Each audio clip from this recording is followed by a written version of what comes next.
In this video, I will show you exactly how to remove an archived questionnaire asset from your databases within the Typeform platform.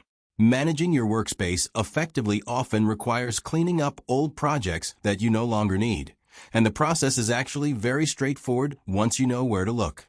To get started with this process, you first need to log in to your account and navigate directly to your main account dashboard, where all of your current projects are typically displayed. Once you are on the dashboard, take a look at the layout on the left-hand sidebar of the screen.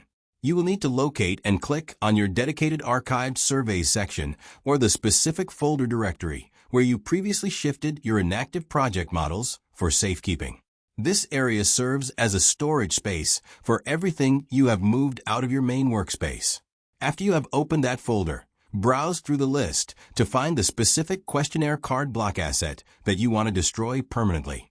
When you have identified the correct file, simply hover your mouse cursor over that inactive form card block. As you hover, you will see a small icon with 3 dots, which represents the Options menu button. Go ahead and click on those 3 dots to open up a new list of available actions for that specific asset. From the drop-down option prompt menu that appears on your screen, you simply need to select the Delete option to move forward. It is important to remember that this action will remove the questionnaire from your database entirely, so make sure you truly no longer need the data associated with that specific project.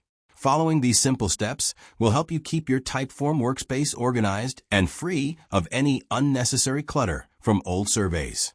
It only takes a few seconds to complete the entire removal process.